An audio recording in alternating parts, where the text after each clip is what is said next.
es como se llama esta mañana la palabra que vamos a compartir o el tema de la palabra que vamos a compartir. Mi parte con Cristo. Y en esta introducción que quiero hacer, que solamente nos llevamos en la introducción como una hora, quiero decirles lo siguiente. Quiero preguntarles más bien si ustedes han visto cómo el Señor es de divertido para poder exponer o abrir los caminos y el conocimiento para llegar hasta Él. Yo lo veo así. A mí me parece que el Señor en todo lo que hace es divertido. El Señor es magnífico. El Señor tiene una profundidad en el conocimiento que es a veces insondeable por nosotros. Dice la palabra, así como son más altos los cielos que la tierra, así también es mi conocimiento. Es mucho más alto. Nosotros no lo podemos entender. Sin embargo, al Espíritu Santo de Dios le place revelarnos ciertas cosas para que vayamos adentrándonos un poco más yo diría que en la ciencia del conocimiento de Dios, aunque no es exactamente una ciencia como tal. Cuando nosotros descubrimos que algo irracional, y no diciendo irracional, usando el término para poder describir a las personas que llegan a un lugar de sanidad mental, sino aquellas cosas que no se pueden comprender con una mente finita, con una mente natural o con una mente que no ha sido adiestrada para poder entender ciertas cosas o ciertas cosas que siendo irracionales tienen la capacidad de explicar aquello que parece absurdo, pero aún lo absurdo en todo lo que nosotros vemos en el mundo, a veces vemos cosas absurdas en los planes de Dios porque no las podemos entender.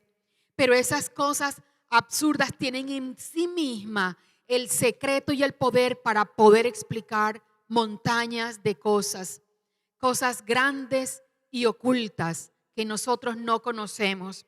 Quisiera poner esto aquí.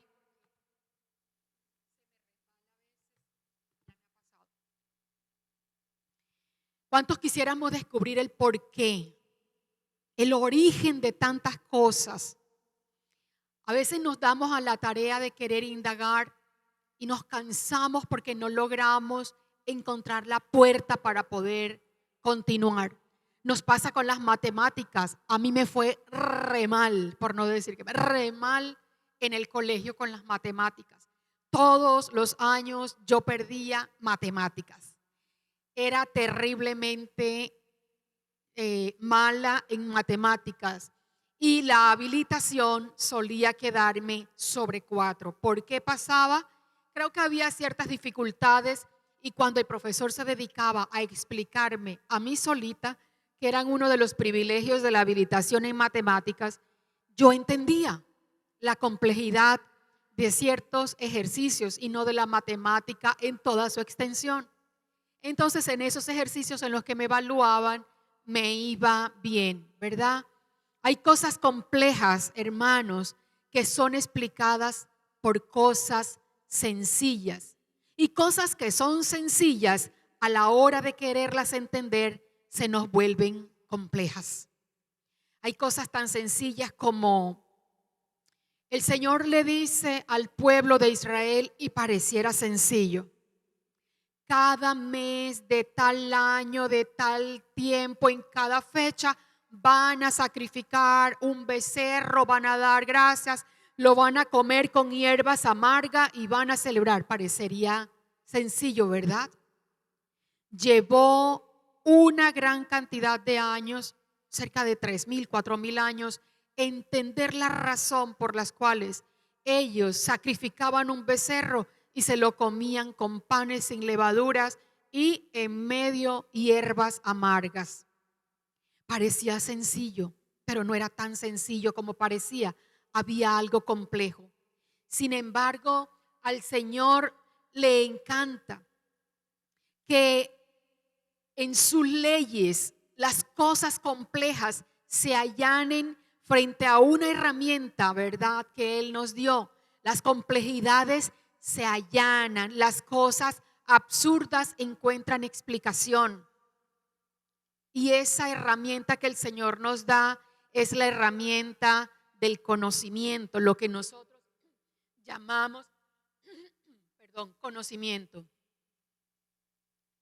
Vamos a ir al libro de Segunda de Pedro, capítulo 1. Segunda de Pedro, capítulo 1. La semana pasada lo leíamos y solamente revisábamos la parte concerniente a la fe y a la virtud. Y hoy vamos a mirar algo más en este pasaje. Segunda de Pedro, capítulo 1. Si me acompañan, es la versión Reina Valera, José.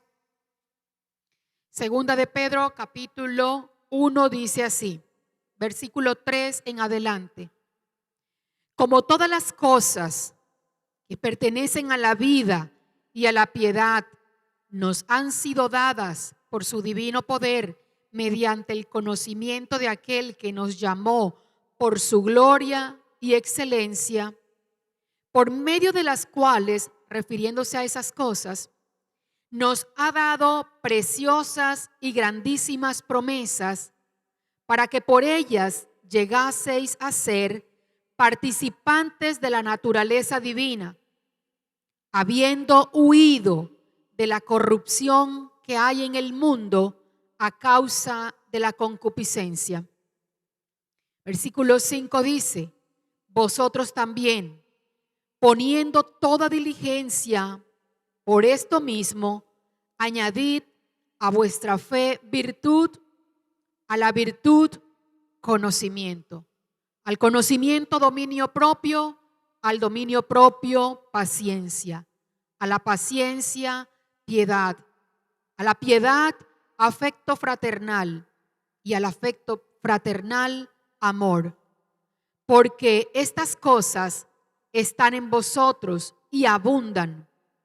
Si estas cosas, están en vosotros y abundan, no os dejarán estar ociosos ni sin fruto en cuanto a ¿qué? Al conocimiento de nuestro Señor Jesucristo.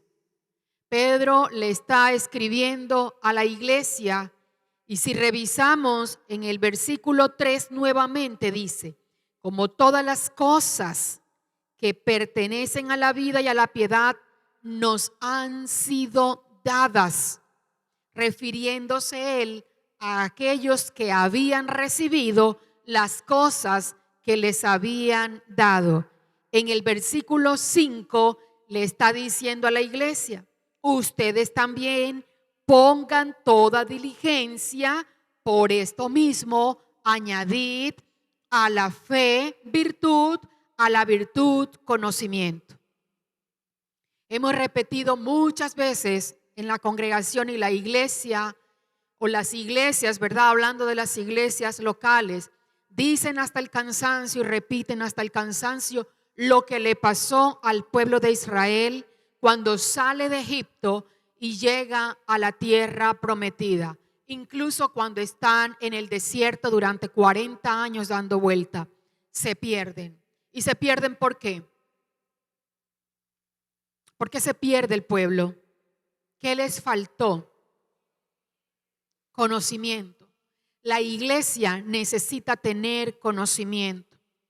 En esta época se está notando que en las iglesias locales, yo digo que hay un gran despertar en todas las iglesias porque el Señor está rompiendo con la religiosidad. El Señor está quebrantando los fundamentos de la religión para establecer sus fundamentos. Ya no son las costumbres, ya no son las tradiciones que se hacen repetitivamente cuando las cosas no se entienden. Y se pregunta, ¿por qué hacen eso? Y la iglesia dice, no sé, pero siempre lo hacemos. Como la fe del carbonero.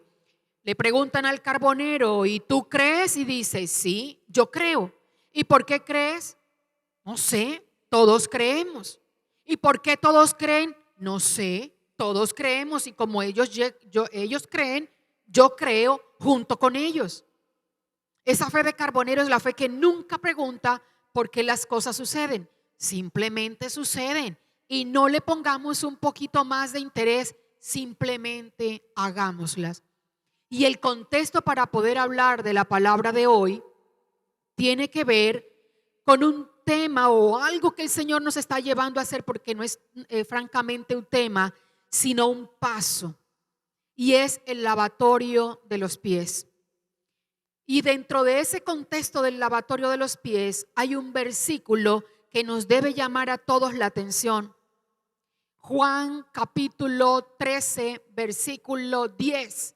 El Señor le dice a Pedro: pero lo que yo hoy hago no lo entiendes, pero lo entenderás después.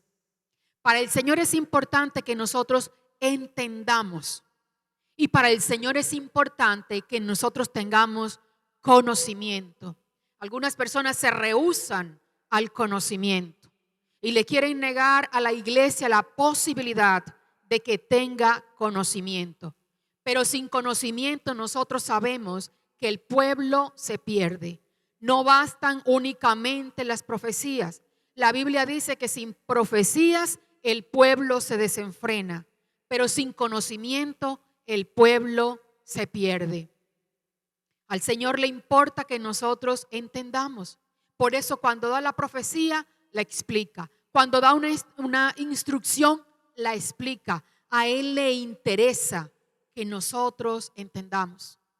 Cuando nosotros estamos frente a cosas complejas, nuestra mente pareciera que nos dijera que las cosas complejas tienen origen en cosas más complejas o caóticas, ¿cierto? Un problema origina a otro problema y de hecho, si nos apoyáramos en esa teoría, tendríamos que citar el versículo que dice que un abismo llama a otro abismo. Sin embargo, en cuanto al conocimiento de las Escrituras, el Señor nos va llevando paso a paso hacia el conocimiento de su esencia y de su naturaleza. Así que esas cosas que son complejas no tienen origen nunca en cosas complejas, tienen origen en cosas sencillas. ¿Y eso de dónde sale? Cuando estaba estudiando esta palabra, digo yo que es el Espíritu el que se encarga de revelar, el Señor me decía que averiguara acerca del número pi. ¿Por qué voy a averiguar del número pi si no tiene nada que ver con el lavatorio de los pies? Pues resulta que descubro que el número pi es una fórmula matemática, ¿verdad? Es una constante en las matemáticas que es capaz de ayudar a solucionar las complejidades de este mundo y del universo en el que nosotros vivimos. Un número que es el 3,141592 y por aproximación lo llevan al 3,1416. Pues no solamente sirve, como le dio tiempo al profesor de matemáticas de explicarnos en el colegio, que servía para hallar la circunferencia, ¿verdad?, de un círculo. No solamente sirve para eso. ¿Qué hacíamos con el número pi? Dividíamos el diámetro en el número pi, arrojaba la circunferencia, o multiplicábamos el radio por el diámetro para hallar la circunferencia. No solamente sirve para eso. Resulta que el número pi ha revelado secretos tan grandes que nos ha permitido incluso saber, por ejemplo, cosas como estas. Un avión necesita desplazarse desde Valledupar hasta Roma, y si no se hubiese descubierto la circunferencia de la Tierra, sería imposible descubrir cuánta gasolina se gastaría el avión. ¿Y qué tiene que ver el número pi? Pues si descubrimos la circunferencia del desplazamiento, donde llega a su punto máximo, si descubrimos el diámetro, sabremos la distancia que se recorre y cuánta gasolina en una velocidad constante o inconstante se puede gastar el avión. Y no es simplemente de que hacemos que el viaje se va y que el tanque lo llenamos bien grande. No, los tanques están adecuados para la capacidad, peso y volumen del avión. Y todo esto ha sido a raíz del descubrimiento del número pi. Y el número pi no es simplemente 3,1416, sino 92, y va a un número que es hasta el infinito. Y con eso también se ha descubierto el péndulo, la oscilación de los péndulos. ¿Cuántos han visto los péndulos que tenían los relojes en las casas de los abuelos? También la oscilación, ¿verdad? Hasta dónde tenía que llegar el péndulo tenía que ver con una fórmula matemática que tenía que ver con su curvatura, y para que al llegar sonara y el tiempo fuera exacto. Y ese número que el Señor le regaló a los matemáticos es apenas una golosina de la magnitud, de la profundidad, de la anchura y de la longitud del conocimiento de Dios. ¿Cómo les parece que en Estados Unidos se celebra el día del número pi? ¿Cuántos lo sabían? ¿Saben ustedes, si le ponemos un poquito de lógica, cuándo se celebra el día del número pi? Pongámosle lógica. Enero, febrero, marzo. ¿Qué día? 14 de marzo. Se celebra el día del número pi en Estados Unidos. A mí me causa curiosidad, porque resulta que la herramienta que Dios le regala al hombre para descubrir montañas de secretos que están ocultos en este universo que Él creó, la herramienta terminó siendo adorada en lugar de adorar a Dios. Pero Dios está abriendo compases, mis hermanos. Está abriendo el compás. No todos nacimos para ser profetas ni pastores. Hay otros que nacieron para ser científicos. Hay otros que nacieron para ser filósofos. Hay otros que nacieron para ser botánicos. Y por todos los campos el Señor está atrayendo a la humanidad hacia Él. Voy a volver a repetir lo que dije en una enseñanza.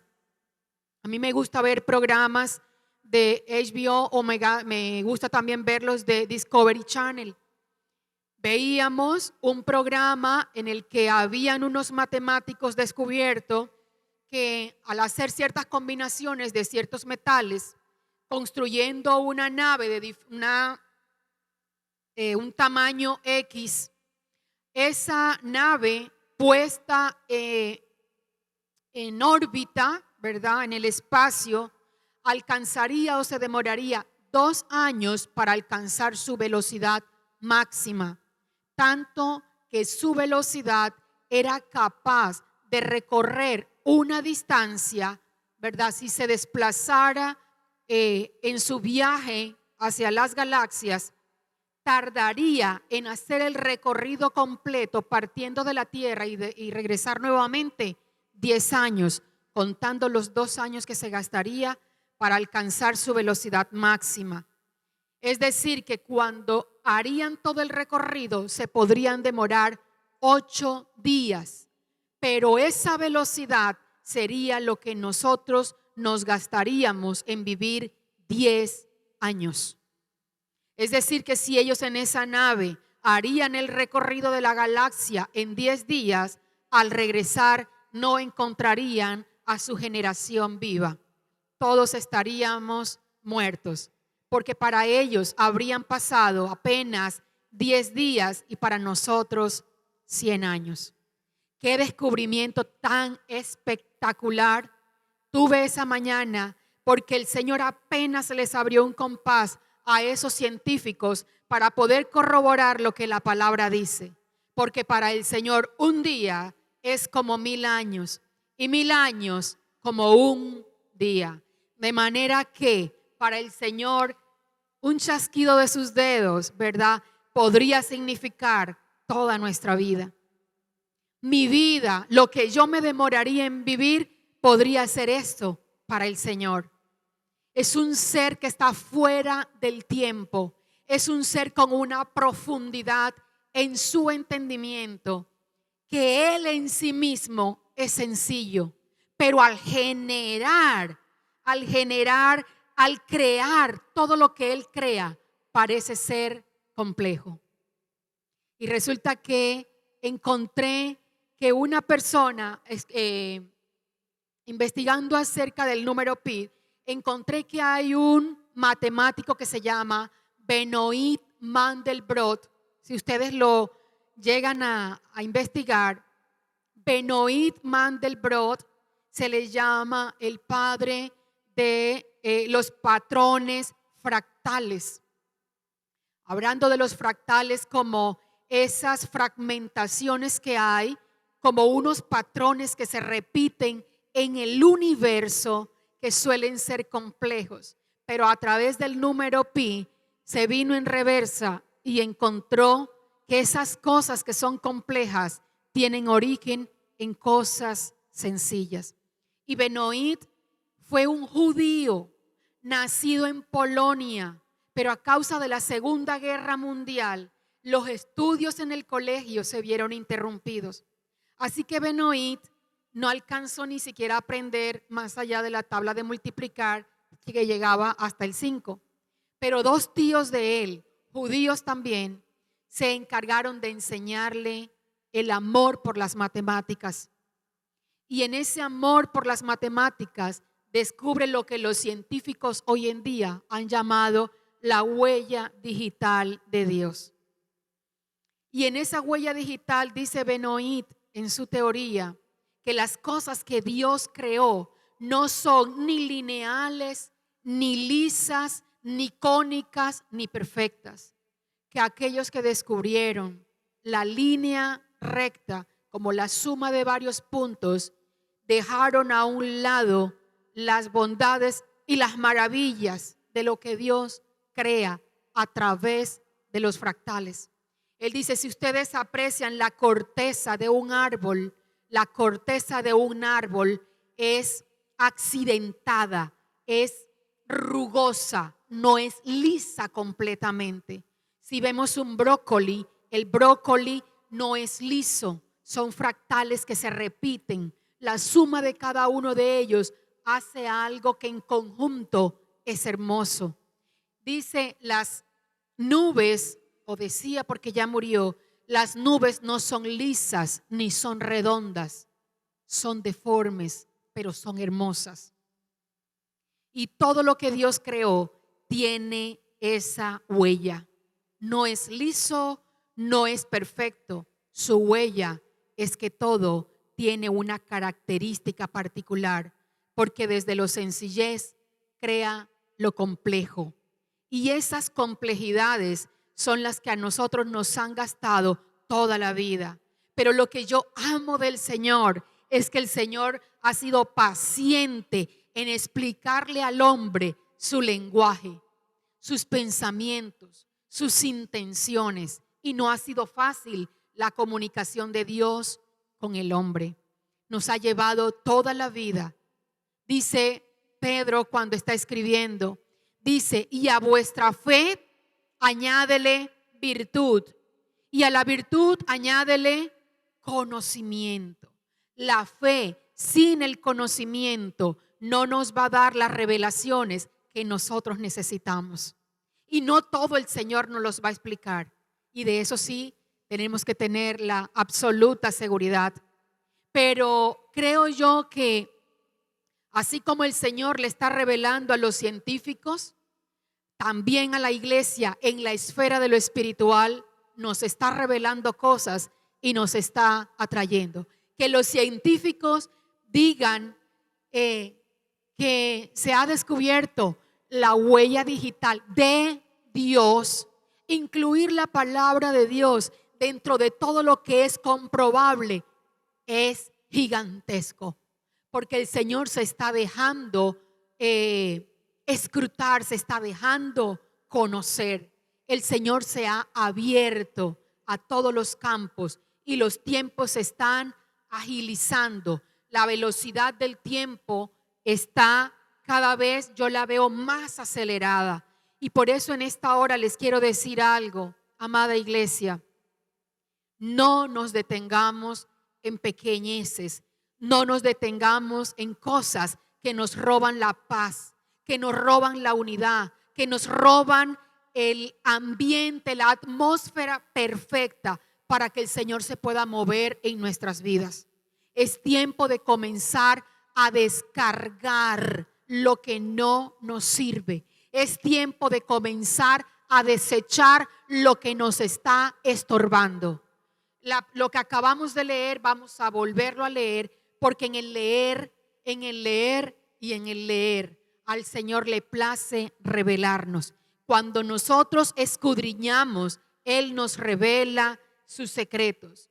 Dice la palabra, versículo 4, por medio de las cuales nos ha dado preciosas y grandísimas promesas, para que por ellas llegaseis a ser participantes de la naturaleza divina. ¿Cuántos quieren ser participantes de la naturaleza divina?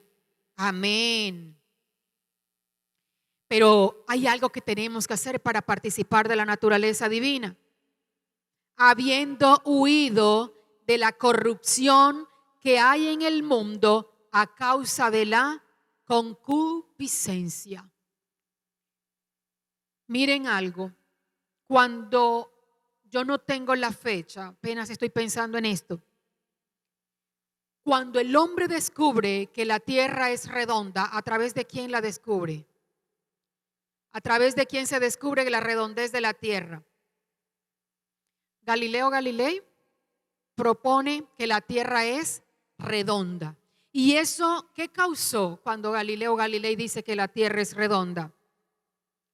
¿Lo acusaron de qué? ¿De qué? Lo acusaron, la Iglesia Católica lo acusó de hereje. Y todo cuanto escribía se quemó. Todo lo que Dios le había revelado, ¿verdad? Porque estaba escrutando a él como científico, fue quemado. Así que todos aquellos que decían que la tierra era redonda eran calificados ¿de qué? De herejes. Pues resulta que vamos a abrir nuestra Biblia en el libro de Isaías, capítulo 40, versículo 22. Isaías 40, 22, para agilizar porque el tiempo va en nuestra contra, dice de esta manera. Él es el que está sentado sobre la redondez de la tierra, cuyos habitantes son como langostas. Él es el que extiende los cielos como una cortina y despliega como una tienda para morar. La Biblia tiene los secretos escondidos que los científicos en este momento están investigando. Nosotros por la fe los hemos aceptado.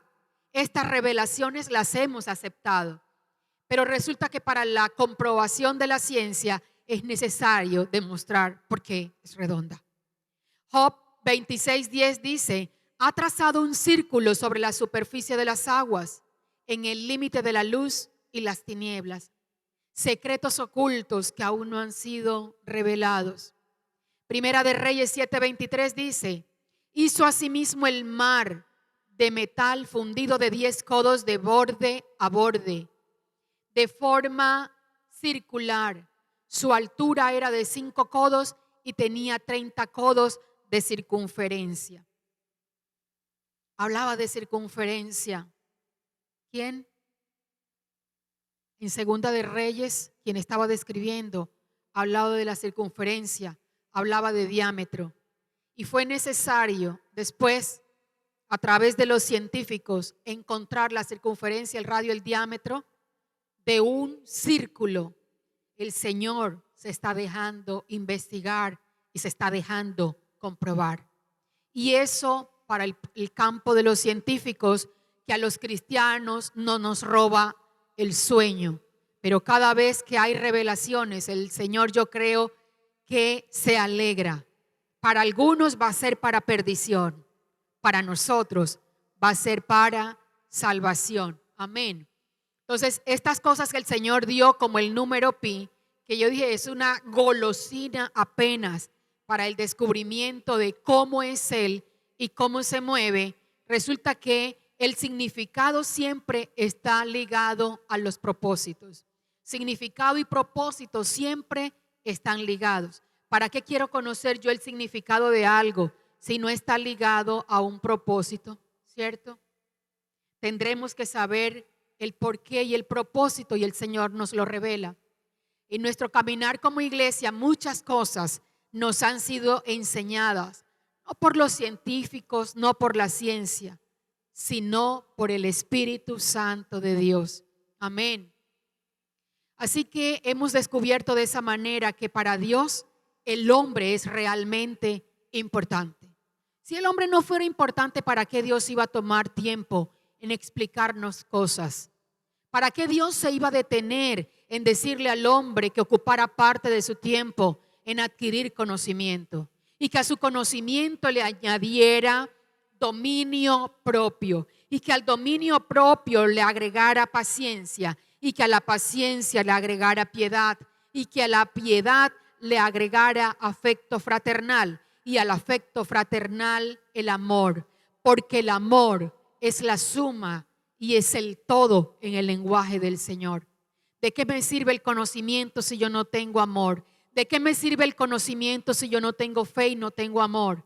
¿De qué me sirve darle un plato de comida a mi hermano si yo no tengo amor? ¿De qué me sirve todo si yo no tengo amor?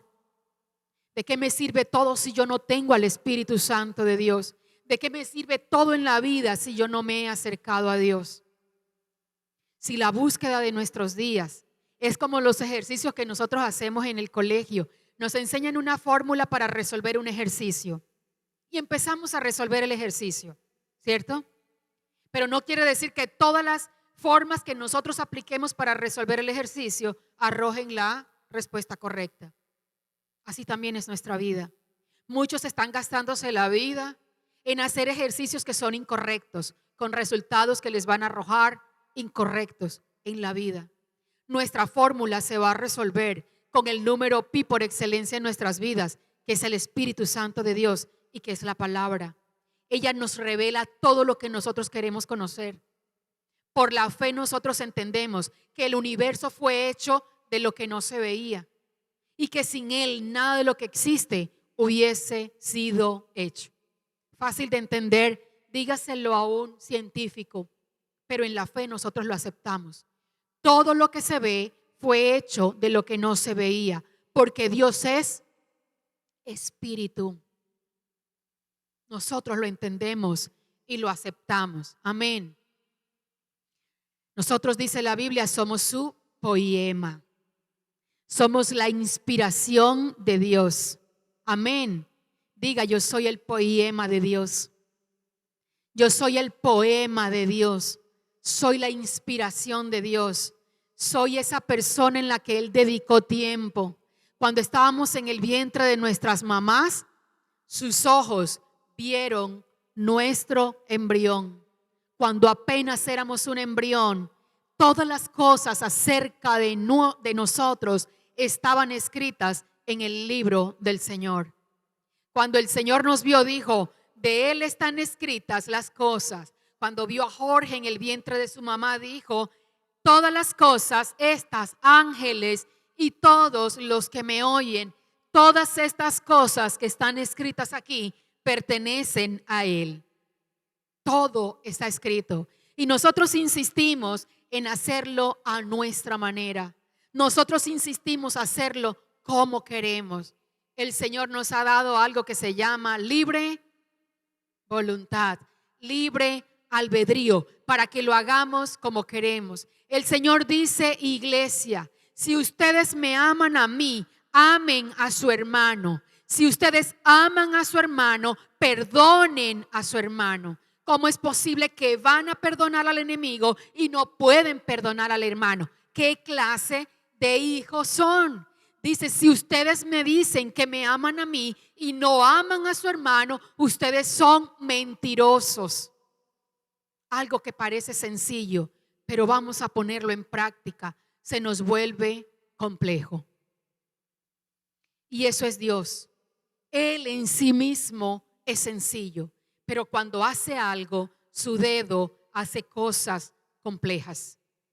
Con su dedo, con su voz, hizo la tierra, hizo el ser humano, hizo las montañas, son fractales, son deformes, pero son hermosas. Nos hizo a nosotros y aunque sea fea, para Él soy su poema, para Él soy hermosa.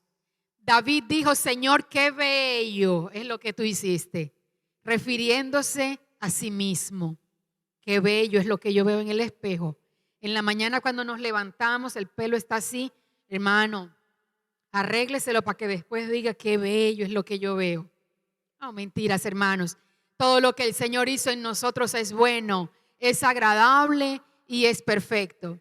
Hermanos, si realmente queremos entender, necesitamos conocer que Dios es la suma de todo y nosotros somos arte, pero también somos parte de ese todo. ¿Cuántos dicen amén?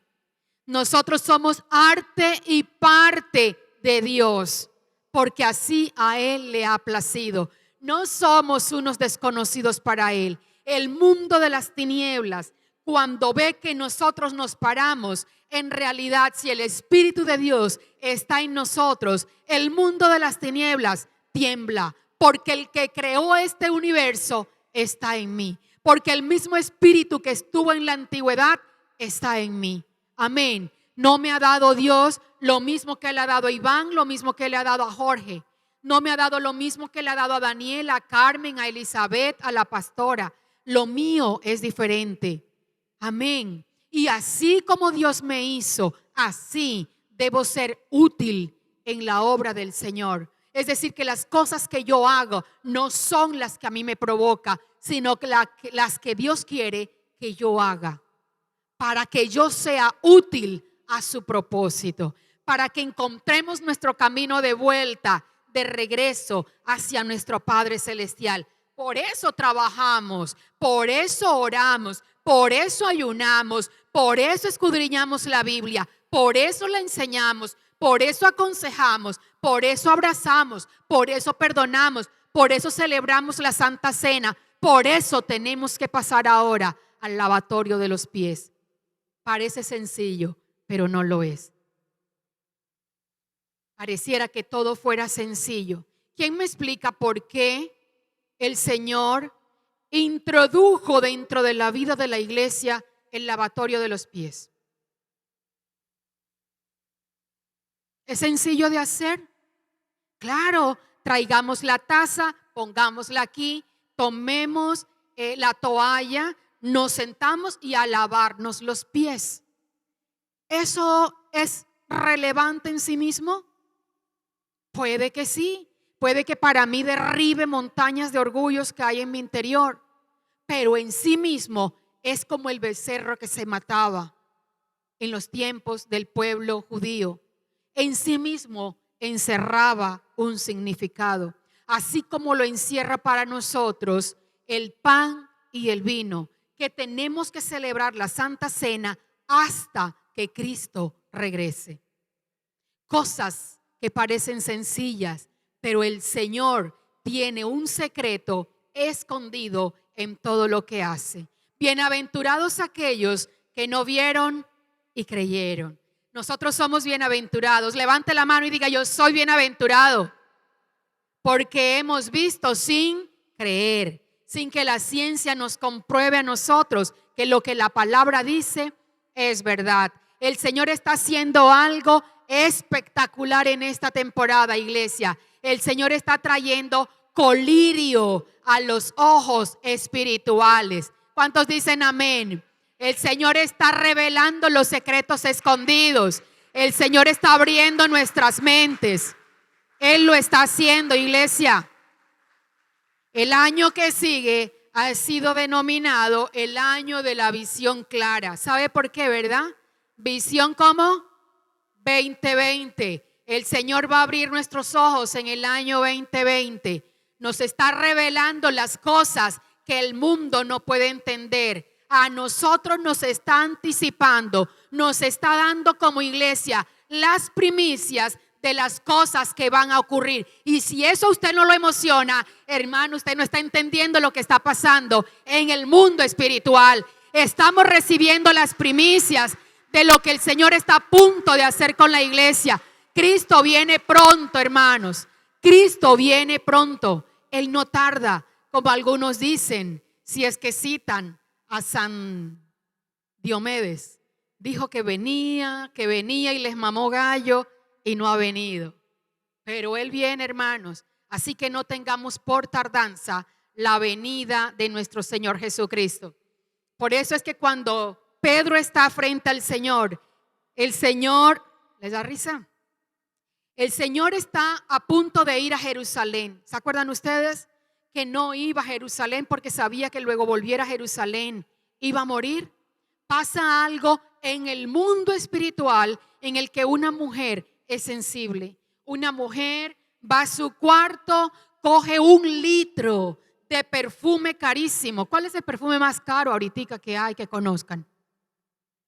Y nos los venden por onzas, ¿verdad? Un perfume famoso. ¿Cómo? Creed. Ok. 1 litro de Creed.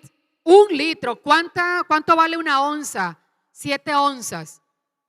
Como 1.000.000 de pesos. Ok, o sea que 1 litro, ¿cuánto vendría significando? ¿Cuántas onzas tiene medidos? Una onza convertida a mililitros, no sé cuántos son. Pero si lo convertimos de onza a litros, ahí tendremos unos cuantos millones. En el mundo espiritual, el Padre Celestial pone en el corazón de una mujer llamada María que vaya a su cuarto, coja ese litro de Creed y lo traiga y se lo derrame en los pies al Señor Jesucristo. Eso es una cosa de locos, ¿sí o no? Entonces ella derrama el perfume en los pies del Señor y con los cabellos empieza como con una toalla a secárselo. El Señor se hubiera quedado con los pies mojados conmigo. Seca, enjuga con sus cabellos los pies del Señor. Y dice la palabra que ella no sabía que estaba ungiendo al Señor para su sepultura. ¿Y cuántos dicen amén cuando se dejan lavar los pies? Amén. Creo que están diciendo amén y están diciendo, yo es como que estoy aplaudiendo y no sé por qué. Estamos pasando de una esfera espiritual a otra, pero tenemos que lavarnos los pies. Porque vamos a pasar, nos van a lavar para tener mi parte con el Señor Jesús. Está el Señor, amén, amén, Iván. Cuando el Señor ha pasado ya, sale de allá de Betania y camina